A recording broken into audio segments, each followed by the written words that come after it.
Welcome to the 750 Motor Club action from a very wet Cadwell Park, where there was just time yesterday for Alistair Garrett to wrap up the low-cost championship before a flooded circuit meant that proceedings were abandoned 5 races early. Well, it's rained for much of the night, but it's finally stopped now, which means we can get underway for the first race of the day. It's the Premier Choice Group 750 Formula Championship. Now, Dave Hodkin wrapped up the championship yesterday, and he's resting on his laurels today. He's not going to be starting on the front row of the grid, so it's Billy Allbone on his own on the front, Bill Cowley and Mark Glover on the second row of the grid. As the lights go out, we're underway at Cadwell Park for 13 minutes plus 1 lap of racing, and it's a good start there by Billy Allbone in the lead of the race. Mark Glover, despite that empty piece of tarmac in front of him, has not taken advantage of it, and he's lost a couple of positions. In fact, it looks like Martin Kemp in the Race Kits Falcon has made his way up into 3rd position, but look, the two Billy's already starting to get away from the rest. Billy Allbone and Bill Cowley, good mates, out in front of this one. Looking further back, it's Chris Goff in 4th. It looks like Mark Glover, the former low-cost racer, is in 5th position, and Dave Robson, the outgoing champion from 2012, he's in 6th position. Down towards Mansfield for the first time then, and it's Allbone and Cowley absolutely together, but a long gap back to Martin Kemp in 3rd position, and 3 cars fighting over 4th place. Goff, Glover and Robson as well, as they head now towards the foot of the mountain section for the first time. Still lots of spray being kicked up by these cars. It's a miracle to me that we're going racing so early on Sunday morning after the bad weather that we've had here over the last 24 hours or so. Goff there being challenged by Glover as they head into the Hall Bends. Goff was the man who could still just about have denied Dave Hodkin from taking the title coming into this weekend. Goff, very experienced in 750 Formula racing, out there in his CGR2 Evo.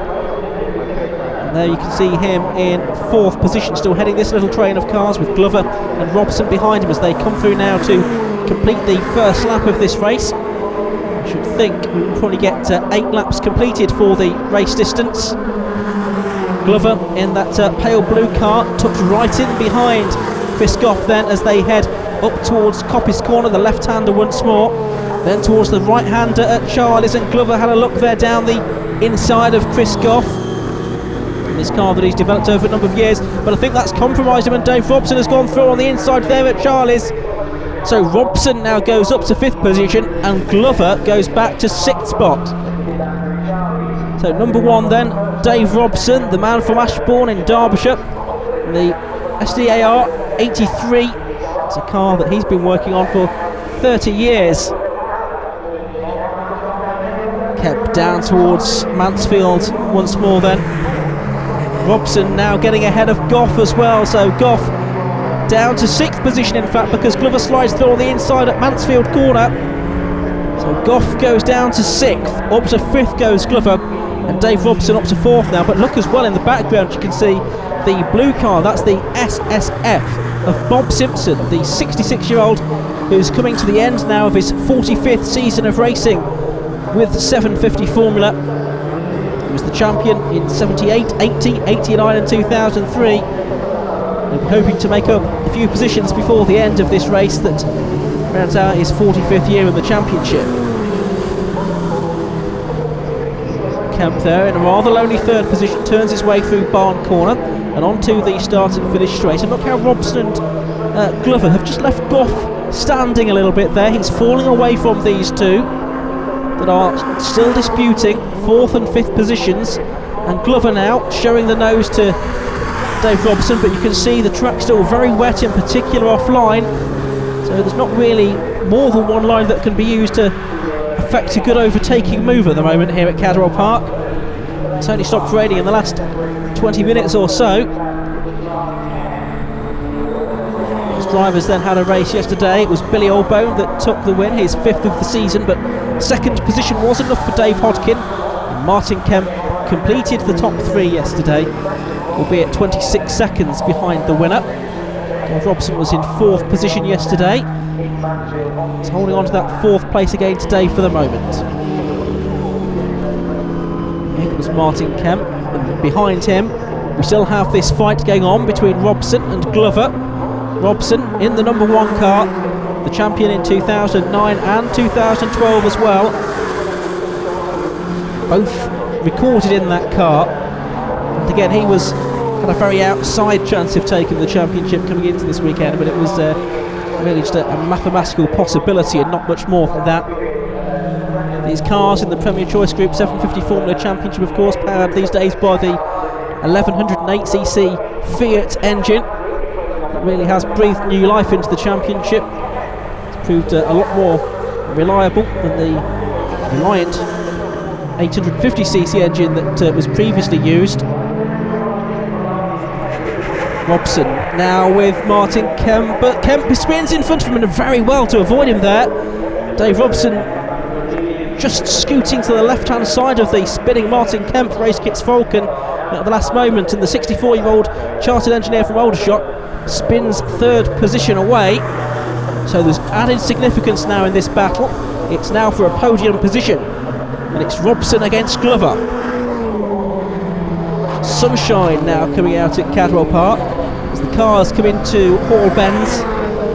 This sinuous series of corners that really do test the mettle of the drivers. And towards the hairpin they go, through the right-hander, and then it's another right-hander at Barn Corner that brings the cars back onto the start and finish straight. This championship initiated back in 1949. It was the 750 Motor Club's first racing formula, and there's lots of scope within the regulations for the amateur to design and build their own racing cars. So this is a championship that very much sticks to the original ethos of the 750 Motor Club. You see a great variety of cars on the grid. Robson just putting a bit more daylight now, I sense, between himself and Mark Glover in 4th position. Meanwhile, I can tell you that it's Billy Allbone still leading the race from, in 2nd position, Bill Cowley. A reminder that Dave Hodkin didn't take the start of this one, having wrapped up the championship with 2nd place yesterday. He had 6 wins and 3 2nd places during the course of the season. There's the 2nd place man, Bill Cowley. He retired from yesterday's race on the 1st lap while leading Billy Allbone. It's good to see that Bill Cowley, the 20-year-old from Doncaster, has got considerably further today in this Cowley Mark IV, the car built back in 1969 by his dad, also called Bill. It's been raced as well by his father, Nige, who ran it for many years, and Bill Cowley Jr. has run it since 2011. Bob Simpson now ahead of Chris Goff then, so that's a change. Both of these drivers have been in the championship for many years, but no one can beat Bob Simpson in terms of his experience. This car that Bob Simpson races these days was built in 1991. It won the championship in 2003. That was with a Reliant engine. Now, of course, as I say, all of the cars with the Fiat engine.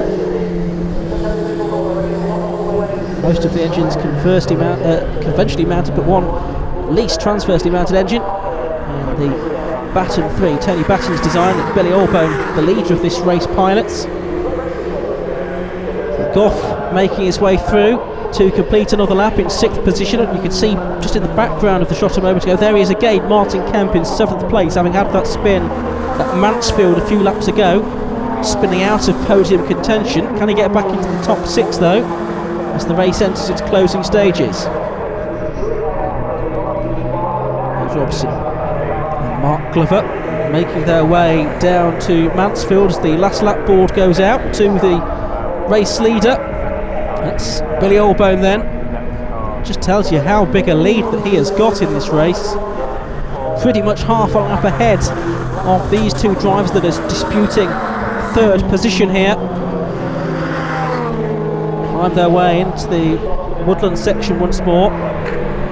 Meanwhile, there's Goff with Martin Kemp right behind him now. He's furiously trying to hold on to this 6th position. He wants to make sure that he wraps up 2nd place in the championship.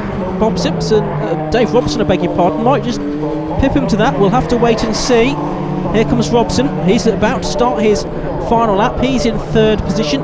Goff is in 6th position, and if it stays this way, they'll actually be level on points, those two, for 2nd place in the championship. Have to get the rule book out to see how we split them. I think Robson looking a bit more secure in that third place now. He's put a little bit of daylight between himself and Mark Glover in the number 36 car.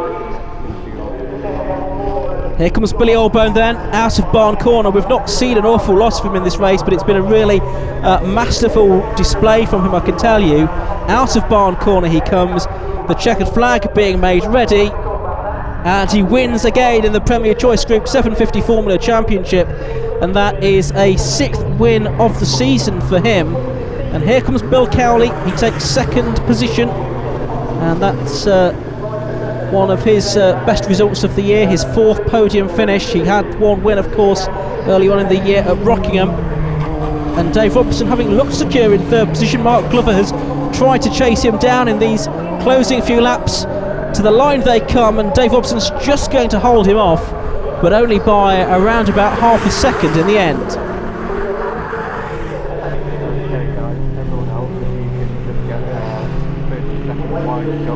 Chris Goff, car number 11, is going to take 6th position then, I think.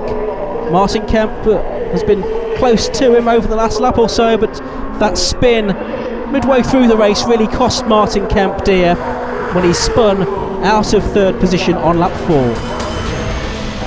Confirmation of the results then, Billy Allbone taking the win by 7 seconds from Bill Cowley, and Dave Robson was 3rd. In the points, Dave Hodgkin finished on 234, Goff and Robson on 210 apiece, but Goff had more top results. Billy Allbone fought for the championships, but had he not been excluded at Pembrey, he'd have been taking home the title. Billy, race win there for yourself, final win of the year. It's a good record this year, 6 wins. Yeah, it's not bad, is it? Nice way to end of the year.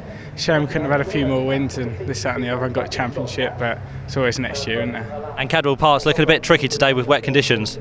Yeah, it's horrible. There's oil spill all over the track, but you just have to look after yourself and get on with it. And for a part season from yourself, it's not bad, is it? You've done pretty well.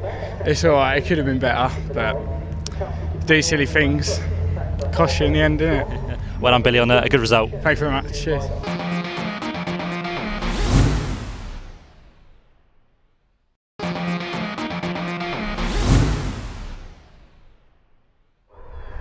Time now for the final round of the Demon Tweaks Yokohama Classic Stock Catch Championship, and you may remember that this was wrapped up by Lee Scott last time out at Donington Park. Yesterday, that man, car number 6, Andy Philpotts, took his very first win in the championship, and boy was he delighted with that one. It was really hard fought because the very experienced Matt Rosier was on his hatchback almost race long.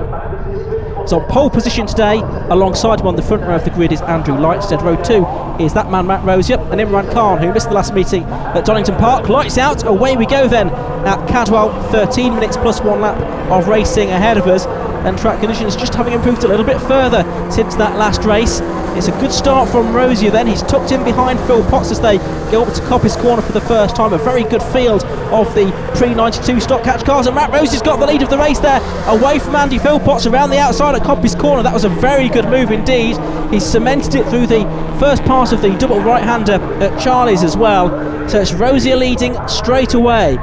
He lost out by a quarter of a second yesterday. He's already got more than that in hand over Philpotts in second place here, and up to third place has gone that grey and orange 205 of Matthew Stubbington. He finished 4th yesterday, an excellent result for him, running 3rd today as Imran Khan tries to take a place away from Andrew Lightstead. Rosier then heading to the foot of the mountain then. Stubbington now up to 2nd position. Down to 3rd has gone Philpotts, trying to go around the outside of him. At the bottom of the mountain goes Andrew Lightstead. He's going to have the inside line for the right hand part of it, but there's contact, and that sends Philpotts sideways, and he's collected Imran Khan as well. Philpotts, yesterday's race winner, comes off worst of that. He's on the very wet grass where there's not much traction, and I think he's going to have to rejoin right at the back of the field. After that spin, contact there from Andrew Lightstead, who was trying to forge his way through on the inside through the second part of the left and right at the mountain. There's Lightstead, you can see, in 3rd position, just ahead of Lee Scott in 4th. That's Matthew Stubbington coming through in 2nd place, just in front of us there. Stubbington from Norwich. Doesn't do all of the races, but this is as good as I can remember him going. Lightstead there in the number 79 car, who has won classic stock catch races in the past. Stubbington has lost a little bit of ground now. Dan Gibson, who really has come on very strongly this season, hasn't always backed that up really with the results his pace has deserved. He's next in that group, and then at the back of that trio is Derek Rosey. That's Matt's dad. Matt, of course, still in the lead of the race. So you've got 205 GTI, Fiesta XR2, 205 GTI. 205 is going pretty well here at Cadwell Park today. Perhaps this is a circuit that's more well suited to them. We should have thought about having a look at Dan Gibson, who led a race at Donington Park and ended up taking one podium finish away from that particular weekend, which is his first podium in the Classic Stock Cats Championship. That very nicely turned out. Ford Fiesta XR2. Stubbington though trying to defend here and going wide, and was there a little bit of contact there? I fear there might have been, and that's put Gibson on the grass, and he just nerves the barrier. I think there was just the slightest little bit of contact there from Derek Rosier, not intentional I don't think. That's just put Dan Gibson off the circuit, and now is at 90 degrees of the track, nosing into the barriers. Marshall's going to assist him. He's going to be able to restart as Keith Morgan goes through in the Suzuki Swift, just ahead of Andy Philpotts. You can see them on his recovery drive. Gibson's race might be over there. Here's the race leader then, Matt Rosier. He has pulled away from the rest of the field here. And off goes Andrew Lightstead. Lightstead was in second position, but he's spun it away at Charlie's. Possibly an aptly named corner there. He's going to go right the way back down the order. 69 is Phil Wilson. He's doing battle with the 22 car of Ryan Lowry. Got the slightly more modern XR2i of Lowry there. As now this battle continues, but it's just the two 205s that are left of Stubbington and Derek Rosier, who's got a little bit more pace up the Park straight. He's going to be on the inside line for Park Corner, and I think Derek Rosier is going to make that move stick. So Derek Rosier, car number 7, goes up into third position then, ahead of Matthew Stubbington. So Stubbington's hopes of a rare podium have evaporated, it would seem. But Rosier spins it! I think Stubbington just had to get off the gas there a moment just to wait and see where Rosier was going. They both continue, but Rosier now ahead. Mervyn Beckett in the number 32 Vauxhall Nova. That's the car that won the championship last year in the hands of Damien Cottrell, and the year before in the hands of Pip Hammond. And Philpotts on his recovery drive is trying to get up into what would be 7th position, I think, here. Andrew Thorpe in the yellow Fiesta is also involved, making their way under the comoil.com bridge through the left-hander at Coppice. Beckett ran a little bit wide there, did he? And yes, Philpotts can go through around the outside, going into Charlie's corner, and so Philpotts now goes up to 7th. Here's Matt Rosier though, turning his way through Mansfield, out on his own, almost 10 seconds clear of Lee Scott in 2nd position. Up towards the mountain section he goes for the final time in this race. About to crest that famous hill now. Car goes a bit light over the top. Imran Khan, you can see there, he's in 6th place. 7th was the Andy Philpotts car. This battle's still going on for 8th and 9th. Is it going to be Mervyn Beckett, who's won the novice championship this year in his first year of car racing, or Andrew Thorpe? That remains to be settled, but this man, Matt Rosier, takes the victory, and it's his 2nd of the season, having won earlier on in the year at Rockingham. Lee Scott, the champion, comes home in 2nd position, the man from Basildon. This battle's still to be sorted out then. It's the Nova against the Fiesta, and Andrew Thorpe's not given up here. Headlamps on the Nova. Less than a car length between them. Just up ahead you've got Andy Philpotts, who's taken a lot of time out of Imran Khan in 6th position on this final lap, but I don't think he's quite going to catch him. No, he's not. So a flash of the headlamps from Imran Khan, who was compromised, as was Philpotts with that first corner incident. And in the background you can see it is just Beckett that holds on from Thorpe. these are the results then, and a win for Matt Rosier by nearly 10 seconds over Lee Scott, with Matt's dad Derek taking 3rd position. In the championship, Lee Scott finished the year with 282 points, Matt Rosier 235, and the driver's driver of the year, Imran Khan, was 3rd on 183.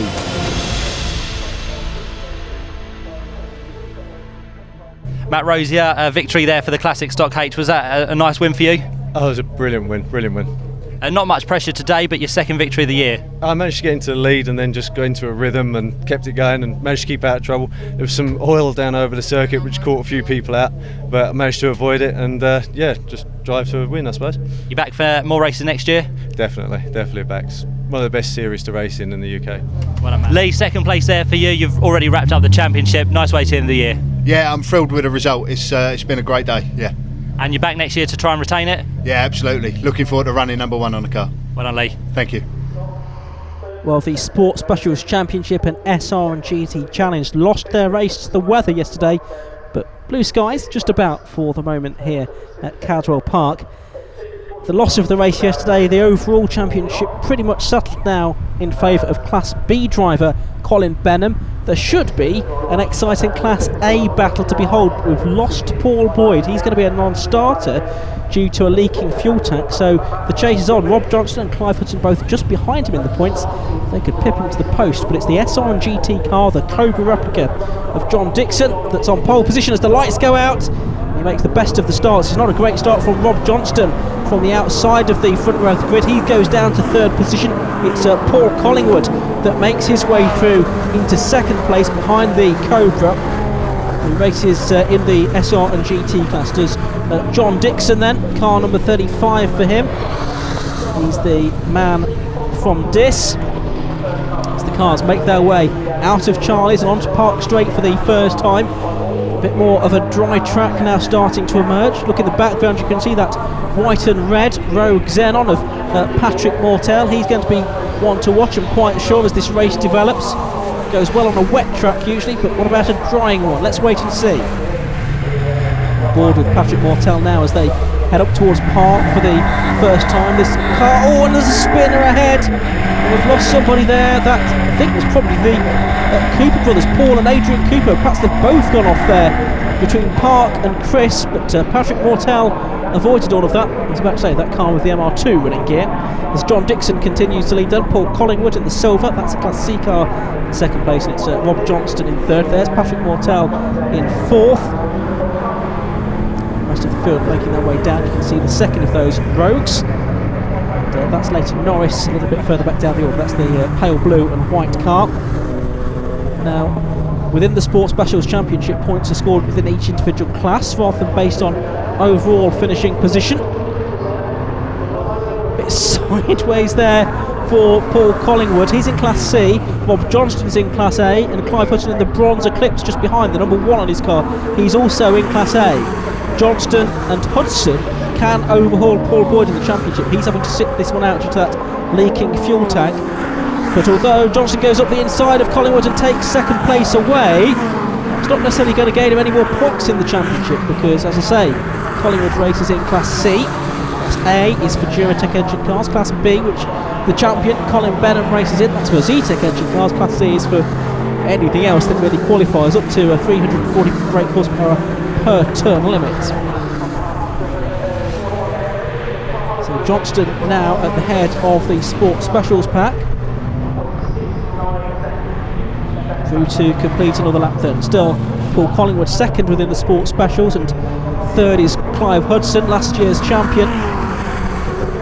John Dixon still in the overall lead of this race in the Cobra replica. It's going really well actually, surprisingly well in these still damp conditions at Cadwell Park. Johnston turning his way through Charlie's once more, about to head on down to the Park Straight.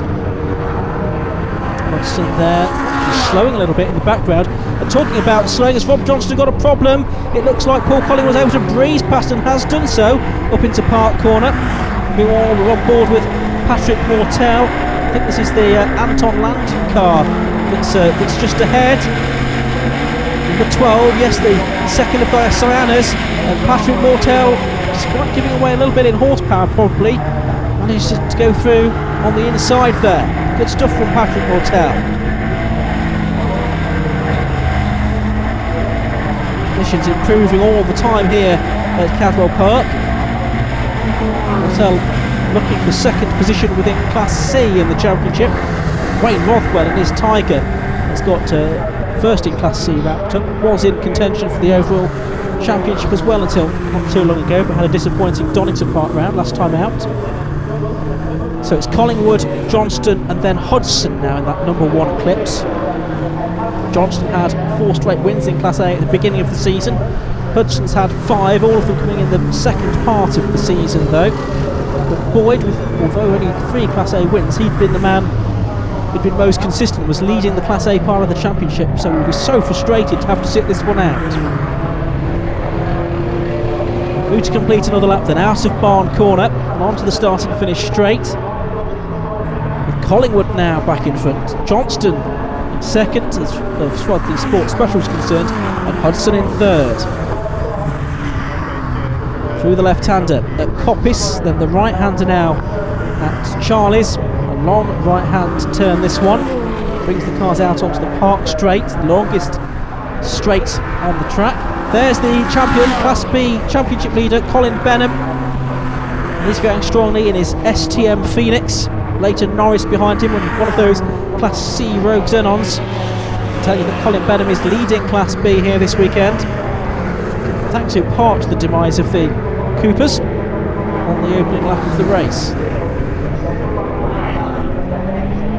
Johnston still tucked in behind Collingwood there as they make their way. Oh, there's a problem for Rob Johnston. There's a fire on the car and he knows it. He's pulling up immediately on the grass up by the Armco barrier on the run to the mountain, but there was certainly a flash of flame out of the right hand side of the car, possibly from the exhaust. It looks like the engine has blown probably, and that may well have caused a fire. Johnston getting out of the car. Now the problem just there is that there's no marshals at that part of the circuit. He's looking for an extinguisher now, desperately trying to find something to get the fire out on his car, but the marshals are on the other side of the track there. They can't easily get to his car. Let's hope that there's not too much damage done. As we look at number 19 going through, that's Martin Buckland in the Raw Striker. It's the yellow and red car. He's found an extinguisher now himself. Hopefully Rob Johnston has managed to get the fire out before too much damage has been done underneath the bodywork. Patrick Mortel there has got ahead of Mark Cousins now in the Westfield. He's just tucked in behind Wayne Rothwell now in the Tiger GTA. Well, this would be an excellent result if Patrick could get through here. It would put him to second place within Class C, but ahead of the man that's won Class C on a number of occasions this year, 5 occasions in fact. For Wayne Rothwell at the Tiger GTA. Patrick did have a win at Cambrai early on in the year when conditions suited him. He ran very strongly overall on that occasion as well. Towards the hairpin. Still Wayne Rothwell that's ahead for the moment. Colin Benham, of course, the Class B driver, the purple STM Phoenix. Still a bit further back down the order, but doing enough as far as the championship's concerned.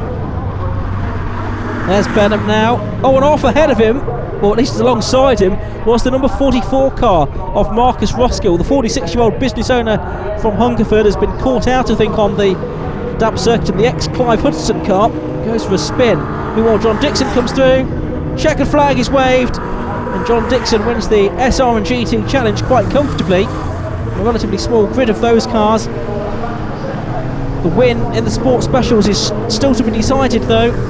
With the demise of Rob Johnston, I think we're just going to see Clive Hodgson doing enough to pit Paul Boyd to the championship here.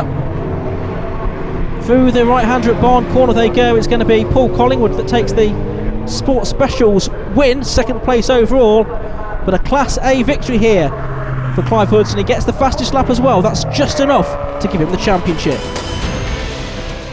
Confirmation of the results then: John Dixon, the SR and GT winner, Paul Collingwood, Clive Hudson, and in 9th overall Colin Benham, the respective class winners.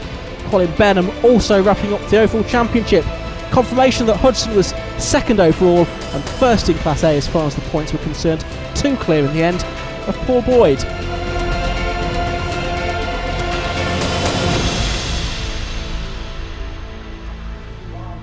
John Dixon, race victor there for you. A mighty machine to take around Cadwell Park. How was that?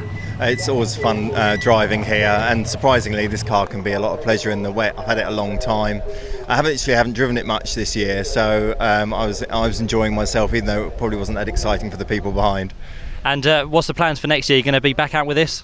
Yeah, I've had this car a long time and I'm loath to get rid of it. Like I say, it's always a pleasure to drive. So yeah, I'll probably do more of the SRGT. I've also got a FI Corvette, which I run in historics, that I'll be racing as well.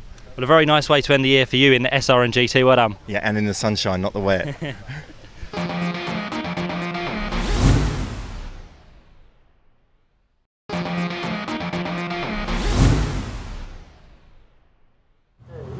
The Demon Tweaks Yokohama Stock Cats Championship was wrapped up at Donington Park by Tom Bell. This is going to be the 13th and final round of the championship, because yesterday's race fell victim to the weather. On pole position for this one, Shane Deegan, looking to cement second position in the championship.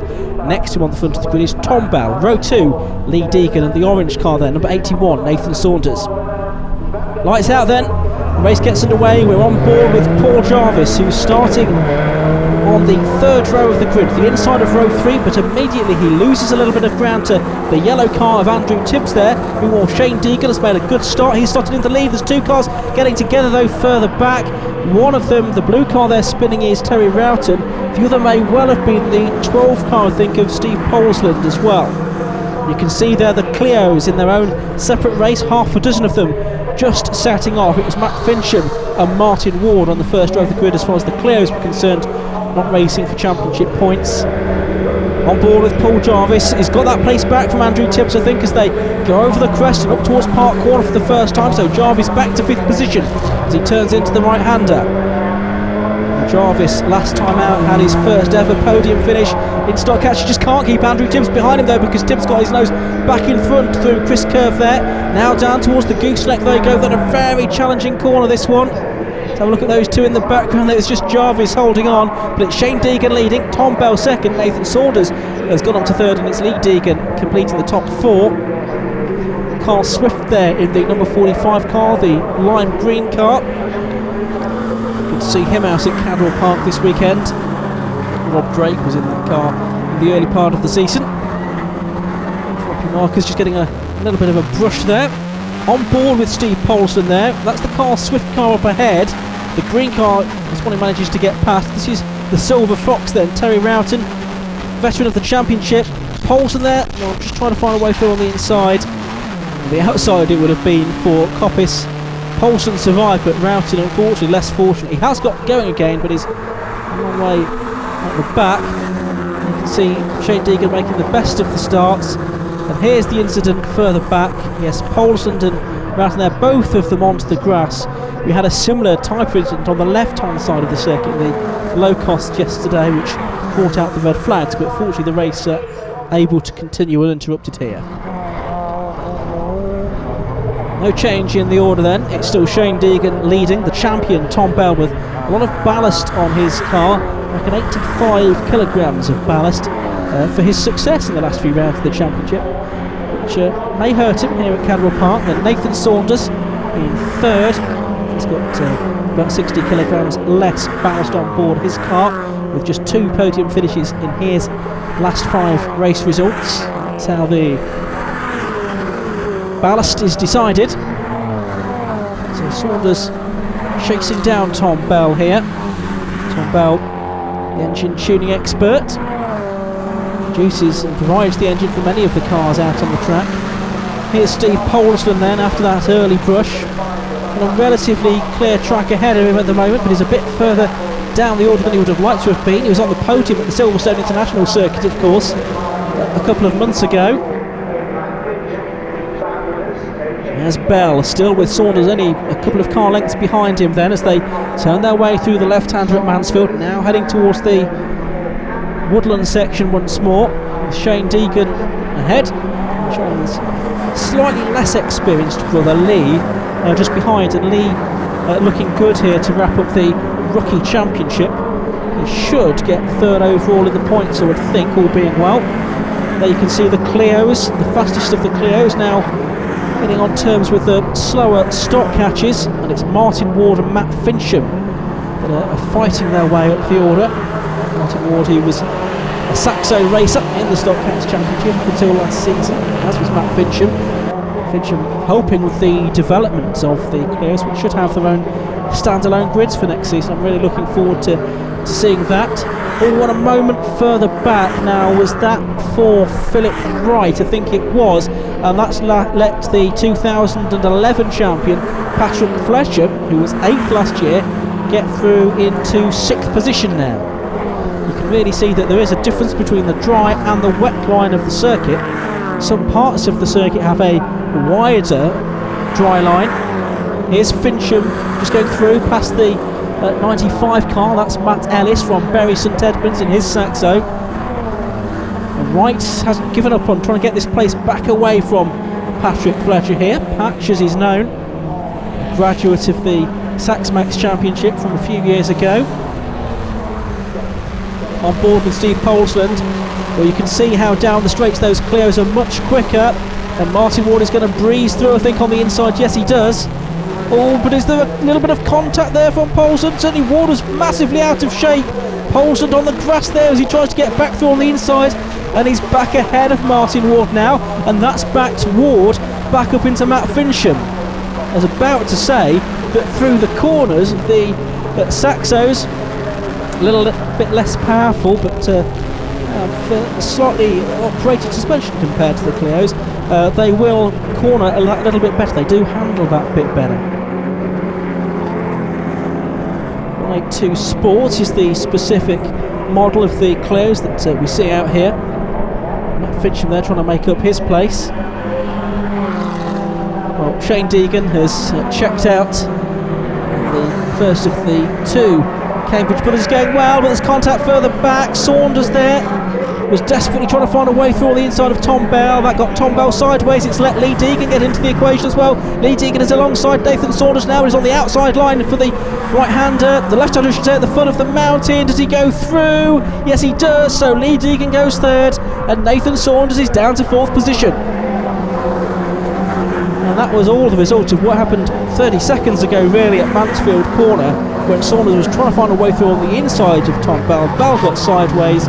Saunders was delayed as well. And Lee Deegan able to capitalise. His left hand dormer up, flapping merrily away, but he's up to 3rd place now. Saunders, like Lee Deegan, one of the contenders for the Rookie Award this year for drivers in their first season of racing. You can see Saunders has lost his driver's side door mirror effectively, clinging on by a thread.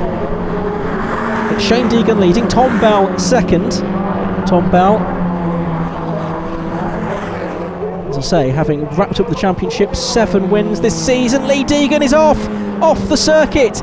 He's going all the way up the grass along Park Circuit, and the car is bucking and bouncing around, and finally he's back on the tarmac, but not without losing 3rd place to Nathan Saunders.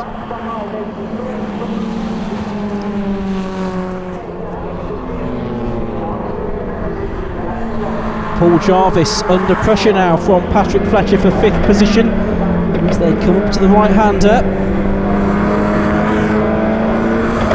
Jarvis, who had that 3rd place last time out at Donington Park, holding on.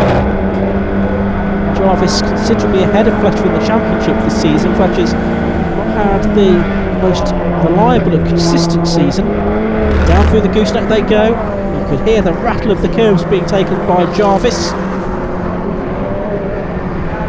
who's been racing now for, I think it's his 4th season in Stock Cats. He originally drove the car to the circuit. He's stopped doing that now, and his performance improving and increasing as time goes by. He was voted as the driver's driver of the year by his fellow competitors, and I'm sure that's an award that means an awful lot to him. Out of the final corner of the race comes Shane Deegan then. He's been pretty much unchallenged during the course of this one. The flag goes out, And for Shane Deegan, it's a 4th victory of the season. It secures 2nd place in the championship. Behind that man, Tom Bell. 3rd is Nathan Saunders, and 4th goes the way of Lee Deegan. In the background there, you can see Patrick Fletcher trying to get alongside Paul Jobs as they come up to the line, but he can't quite make it work. He finishes less than a 1/10 of a second behind. There's your top 10 then. Shane Deegan, Tom Bell and Nathan Saunders, the top 3. Martin Ward was the best of the Clios in 10th overall. As far as the championship is concerned, Tom Bell finishes the year on 261 points. Shane Deegan 2nd on 227. Lee Deegan in 3rd on 206.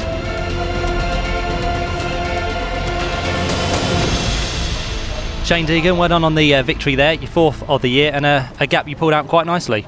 Yeah, so as you say, 4th win of the year, more than thrilled with my first season in circuit racing. It's a tough race, we didn't know what set up to do. We went for an intermediate, not dry, not wet. Track dried, so going down the straights I was having to cool my tyres down by going on the wet puddles, but managed to bring it home with a good lead, so I'm more than happy. And you wrap up 2nd in the championship and you get ahead of your brother. Yeah, I think he finished 4th, so pulled a good gap on him. We don't know if we're going to get a race later, so we'll wait and see, but I think I've near enough cemented it now, so it's really good. Well done, Shane. Thank you. Sadly, not quite as many Bikesports cars out for the final round of the championship as we usually see. Just 4 of them, in fact, have survived. They share the grid today with the cars from the rear-engined class of the AB Performance RGB Championship. Now, Tim Gray lining up on pole position. He's effectively been confirmed as champion because John Paul Ivy, his rival for the title, unable to take part here at Cadwell Park this weekend. Lights on, lights go out, and away we go. Good start by Tim Gray there. The other Bikesports cars, Richard Wise in the 2nd of the Spires, James Brakel in the white and red Radical, and Mark Boot in the black Radical, who actually goes up to 3rd position there. But it's Tim Gray already streaking clear in car number 96 as the Union flag is used to set the RGB cars off on their way. And it's the man who was confirmed as champion last time out at Donington Park, Matthew Higginson, the 30-year-old from Eccleston near Chorley, that leads the way. Al Bumpton, twice a winner this season, is in 2nd position.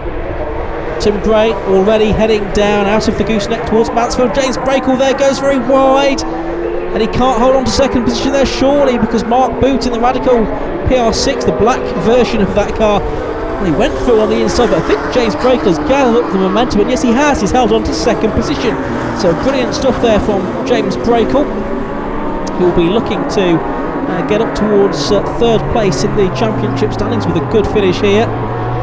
It's the RGB cars. Number 69 is making a move. That is Danny Keenan in the MK Stealth on the number 84 car, which is Robert Gardner in the Spire GT3.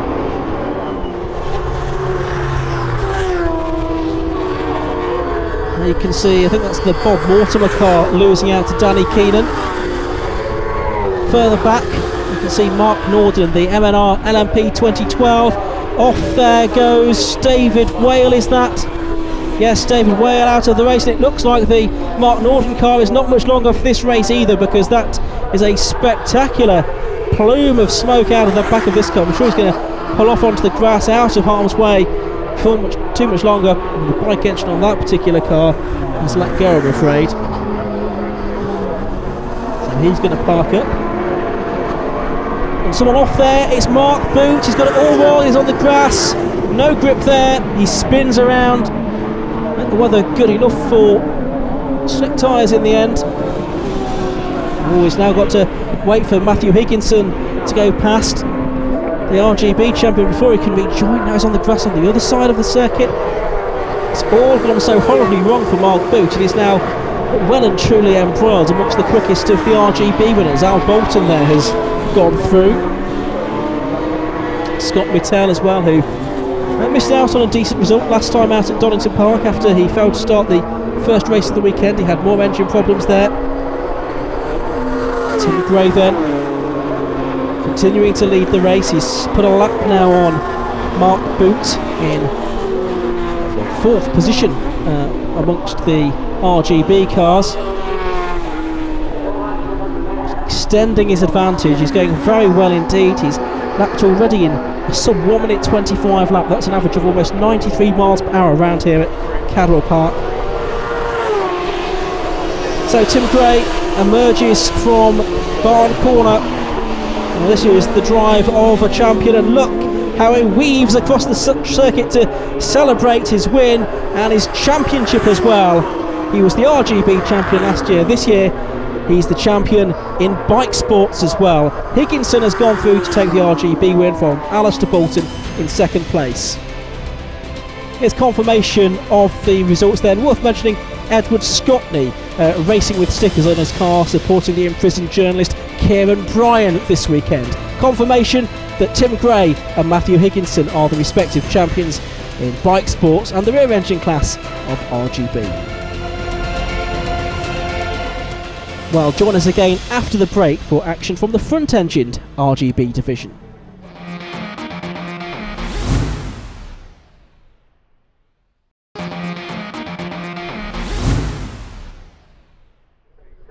Welcome back to Cadwell Park. It's time for the final race of the year for the front-engined cars in the RGB Championship, with the one Class A machine as well of Andy Grimm. The championship here very finely poised between Paul Rickers and Austin Greenway. Greenway lining up on pole position as the lights go out. Away we go. Not a great start though from Greenway. It's Colin Spicer that's got the lead of the race. Paul Rickers is ahead of him. So is Stephen Bell, and Greenway is down to 4th position already. Yesterday's race was lost to the rain, so it all hangs on this one now. With coming into this weekend, Rickers on 140 points and Greenway on 137. But Rickers has more points to drop because drivers dropped their 2 worst scores at the end of the season. On board with Greenway now, who's got some catching up to do, but you can bet that he'll have calculated exactly what he needs to do. He's there in the GM1, he's up at Park Corner now. Already back to 3rd position then. It looks like it's Stephen Bell in the lead of the race. Colin Spicer in the Fury Wildmore is in 2nd position then, as they head now down to the gooseneck. And then Mansfield for the first time in this race. Crucially at the moment, Greenway ahead of Rickers, and that is good enough for the championship for the man from Clearbury Mortimer in Shropshire. Is just ahead of the stonemason from Chesterfield, Paul Rickers, but it's Stephen Bell, who's not been a stranger to the top step of the podium this season, that leads the way from Colin Spicer. Bell has had 3 race wins and another 3 podium finishes as well. In Barn Corner they come then. Top 4 getting away from the rest of this slightly depleted field. Sad to say that Martin Turner, unable to compete after a heavy accident in qualifying yesterday, he picked up a back injury, and we wish Martin the very best for his recovery. Rickers having a look there at Greenway as they come on to Charlie's for the 2nd time in this race. The first 4 cars here, you could almost throw the proverbial blanket over them, couldn't you? Bell on this park straight, just able to stretch his legs a little bit, but really there's not a lot to choose here. Greenway now goes on to the brakes for Park Corner at the end of the straight, and look how the gaps close under braking, and certainly Colin Spicer was much closer there to Stephen Bell than he had been a few moments earlier. And look at them, the first 4 almost together now, and a great move there as they go into Chris, and that's 2nd place now for Austin Greenway. Well, that could prove to be crucial. As long as he finishes ahead, Greenway is looking good for the championship, but there's still a long way to go in this race, because he's often a driver that comes on strong in the second part, even of these quite short 13-minute plus 1 lap races. So it's Stephen Bell that leads the way in the silver. 2nd place now, Austin Greenway in the GM1. In 3rd place at the moment is Colin Spicer in the Fury Wildmore. Paul Rickers in 4th from the STM Phoenix. We're on board with Greenway, heading down towards the hairpin. He's going to be able to get the lead away from Stephen Bell, I wonder. A double win at Donington Park earlier in the season, and went well at Donington Park in the last meeting as well, with 2 podium finishes, including a win. Greenway, 5 wins and 5 other podium finishes during the course of the season. Compare that with Rickers, by the way, 4 wins, 3 other podium finishes, but a little bit more consistent overall. Greenway's had a few non-finishes as the year has gone on, but it's Bell, number 86 from Leeds, that continues to lead this race. There you can see in the background, Rickers has now got ahead of Colin Spicer for third position, so Rickers is doing what he can to get back on terms as Greenway goes for the lead. He's going to be on the outside line for Park Corner though. Can he go around the outside there? He's trying to slot his car in front, but no. A narrow circuit, Cadwell Park. And Bell holds on. Bell prevails for the moment. Greenway has to be satisfied with second position. He'd have dearly liked to have put a car between himself and Paul Rickers though, and have seen the pale blue car in his mirrors and looming ever larger now, because Rickers has taken a chunk of time out of Austin Greenway's advantage this time around. It's 3 for the lead now. Spicer a little bit further back in fourth position. Out of the race goes Andy Grimm, the only Class A car in the championship this year, I'm afraid. The BDN S3 is being pushed towards the Armco barrier by the marshals. Absolutely nose to tail then up Park Straight this time. Rickers is going to have a look to the inside line as they head towards Park Corner. Meanwhile, looking now to take the race lead is Greenway. Does that leave the door open for Paul Rickers on the inside? Yes it does, and Paul Rickers can go through. He takes second place away. He crucially gets ahead of Austin Greenway as well. As they scrap, Stephen Bell just able to build another couple of lengths advantage. Seems to have brought Colin Spicer back into contention as well. Spicer, who lies 7th in the Class F Championship coming into this weekend, has had a couple of podiums as the year has gone by. Now I'm sure in the cockpit Austin Greenway is desperately doing the maths on here. Rickers is ahead, but I don't think it's enough yet for him to possibly take the championship. I think Greenway would still just get it as things stand, but I'm sure neither Rickers nor Greenway want to leave anything to chance here.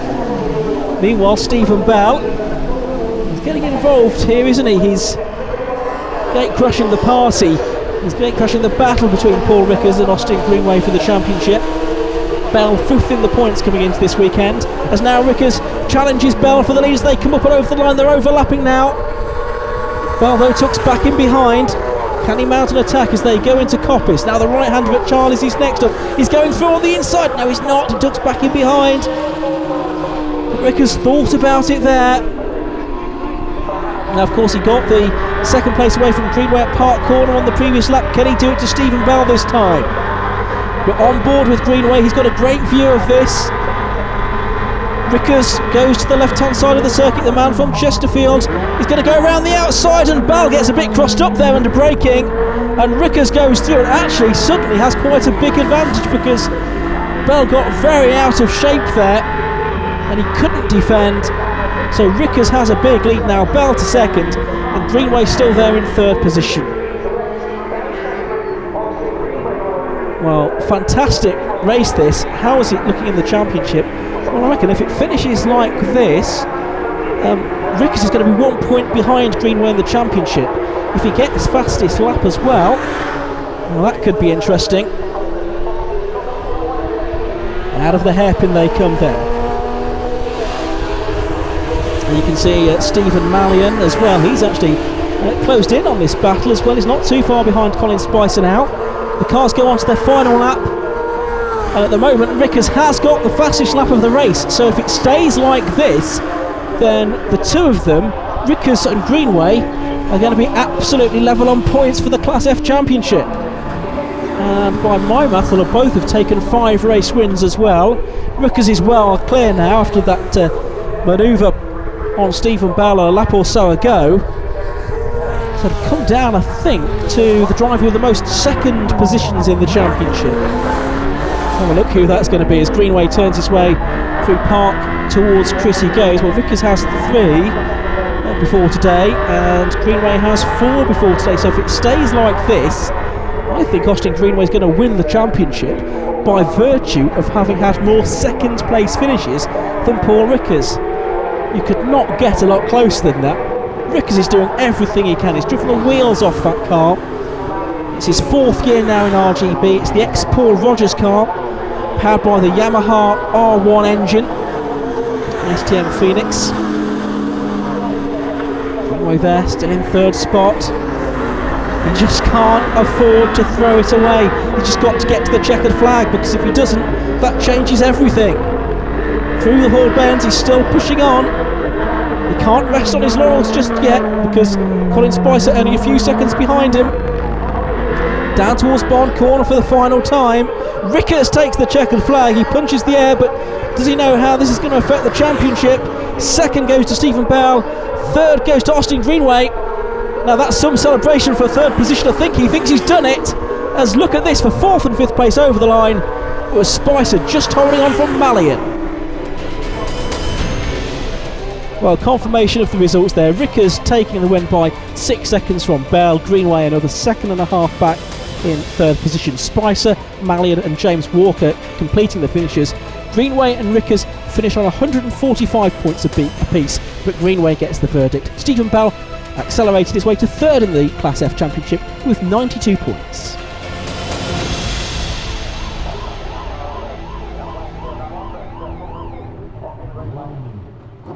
Paul Rickers, congratulations on the RGB victory there. Nice for the front engine cars to have the race of their own. Yeah, for sure. Yeah, yeah, I'm lost for words, to be fair. I'm a bit overwhelmed. Yeah, really pleased with my result, to be fair, but I think Austin's got it at the end of the day with the championship. But yeah, what can I say? Yeah, I'm just overwhelmed. Austin, well done on your third place there and the championship as well. Oh, that's what I think. We wait till the results come out. I'm not 100% sure yet whether I've got it, but I'm fairly confident. It's so close. We're on equal points. We've won the same number of races. I think I've got it on number of seconds. So till Giles comes along and tells me what happened, I won't celebrate. It must be so nail-biting though, coming here so close and you know what you've got to do. Oh, especially with the weather, with yesterday's race being cancelled, and we woke up this morning, it was pouring with rain. I was lying in bed thinking, well, they've cancelled the race again, I've won the championship, even though I didn't want to win it like that way, but that's what I thought was happening. Then suddenly it was all on again. And after a great year for yourself, is it going to be more next year? Yes, again, I'm selling the car, but I've got a brand new car coming out next year, so a bit of learning to go with that, but back in Class F and try and get the title next year, maybe a bit more convincing. Very well done, Austin. Okay, thank you. The cars on the grid for the final 750 Motor Club 750 Trophy Series race of the year. It's Ben Mile and Peter Chattin on row 1. Trafford Slatter on his own on row 2 of the grid as the lights go out.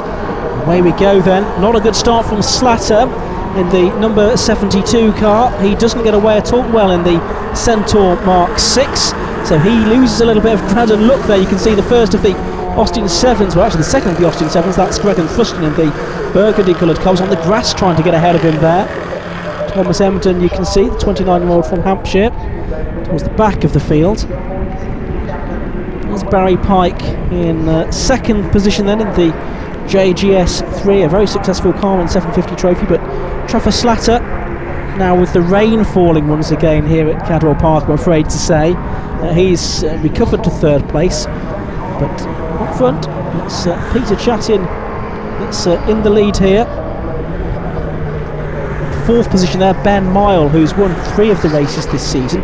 Peter Chattin has won 5 of them. Miles Griffiths won the other at Brands Hatch earlier on in the season.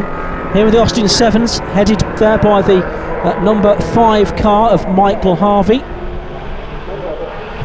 During their own battle, Bernard Atkinson in the Austin 7 Monoposto, the silver number 17 car that you can see there. He had a very fast start, but Greg and Thruston is bearing down on him, of course. Slatter making his way up the Park Straight. It's a fear that he's got a problem, I'm afraid, that car getting slower and slower as he arrives at Park Corner. And yes, a big problem now.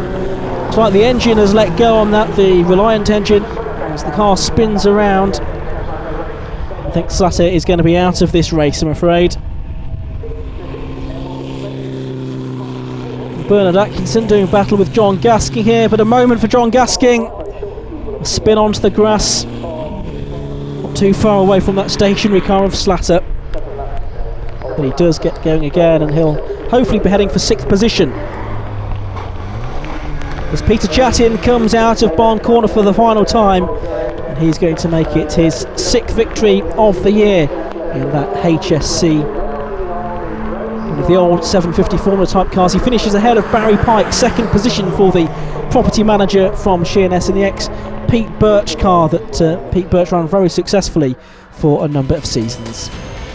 Confirmation of the results then, Peter Chattin taking the win by 8.5 seconds from Barry Pike. Ben Mile was third in the end. Best of the Austin Sevens, in 4th position was Gregan Thruston, getting ahead of Bernard Atkinson in the early stages of that race. John Gaskin completed the top 6 ahead of David Wetton, Mike Whitby, Michael Harvey and Thomas Enton.